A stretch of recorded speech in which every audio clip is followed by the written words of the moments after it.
Makanya mohon maaf Pak Mahfud, bagi saya ini kadang-kala saya tanya, jangan-jangan Pak Mahfud dengan teman-temannya ini sedang main ciluk bah. Anggota Komisi 3 DPR RI Benika Harman mempertanyakan mengapa PPATK mengirim surat dugaan transaksi janggal 349 triliun rupiah ke Kemenkeu. Padahal harusnya APH tersebut langsung dikirim ke aparat penegak hukum. Benika Harman pun mempermasalahkan apakah Mahfud MD sedang bermain di balik perkara ini.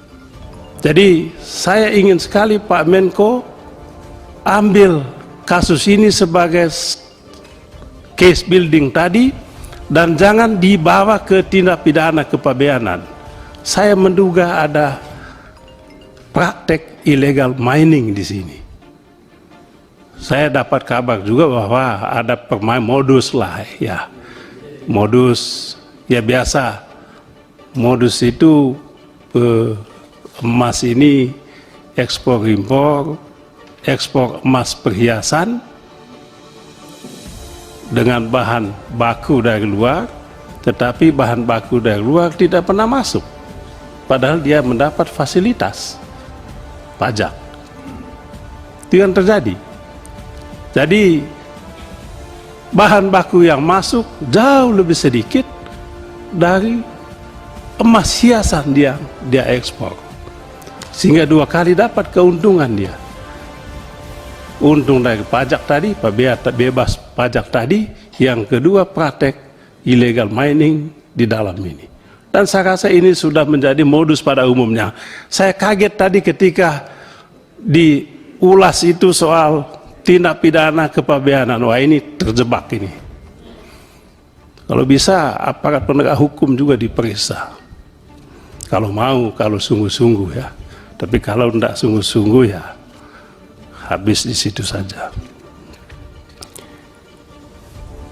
Kemudian ya, ada laporan Ibu Menkeu tadi soal surat 300 itu. Kok ada yang ke APH? Saya kemudian jadi tanya itu kok PPAT kok kirim surat ini ke Menkeu? Mengapa surat ke APH kok dikirim ke Menkeu?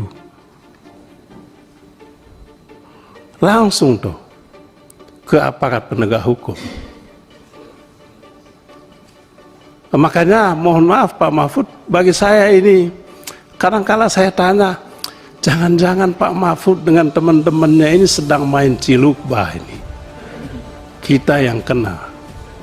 Ya kita nanggapi gitu ya, kayak dulu. Masih ingat kan siapa dulu aktivis politik kita, Bib, yang dulu apa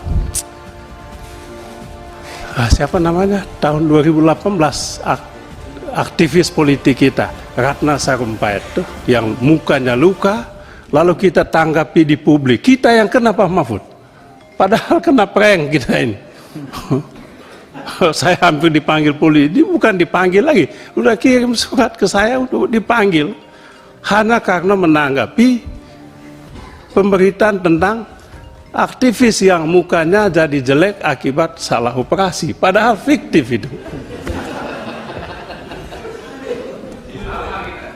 Ya. Tapi itu dulu ya 5 tahun lalu ya saya tahu. Tadi poin saya adalah ya sungguh-sungguh sedikit lah. Kemudian yang terakhir Pak Mahfud, saya baca tadi pagi dibentuk itu Satgas. Saya mendukung Satgas. Tetapi kemudian hilang semangat saya ketika saya membaca anggota-anggotanya siapa. Ya, kok itu juga? Pak Mahfud, sumber masalah ini kan ada di kepabeanan, ada di perpajakan itu, ada di penegak hukum itu juga.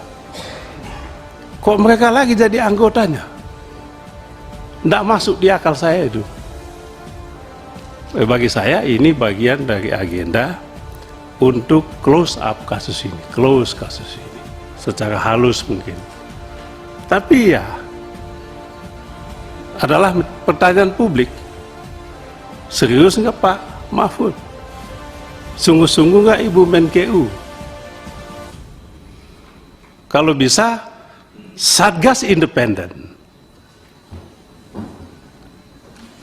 tim fact finding, kalau mau pakai Satgas. Sekarang saya alergi dengan Satgas, ini banyak Satgas yang ujung-ujungnya masuk laut semua.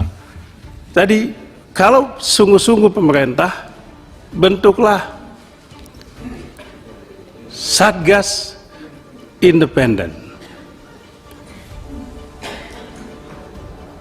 Mengapa? Ya, yang sumber masalahnya adalah anggota-anggota Bapak itu. Nah, ketika Bapak bentuk Satgas lalu mereka lagi diajak jadi anggota, ya saya tidak bisa.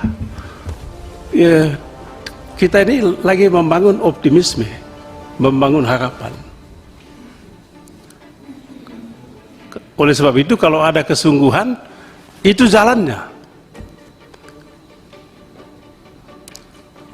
Manakala tidak cukup, saya dukung tadi Pak Suding, Pak Ketua, kita gunakan hak angket. Hak angket itu adalah hak dewan. Pengusulnya bisa komisi, bisa gabungan anggota-anggota sekian banyak, lalu usulkan itu. Tapi mungkin tidak semua, khusus yang 189 triliun itu. Saya masih ingat Ibu Menkeu berapa tahun silam kasus Bank Senturi, hanya 6,7 triliun. Saya pikir waktu itu, wah ini huge money. Waktu itu Ibu ya. Sekarang ini 189 triliun. Ditambah lagi yang lain-lain itu 349 triliun. Luar biasa. Apabila kita sungguh-sungguh, hak angket adalah jalannya, jalan menuju Indonesia lebih baik. Sekian dan terima kasih.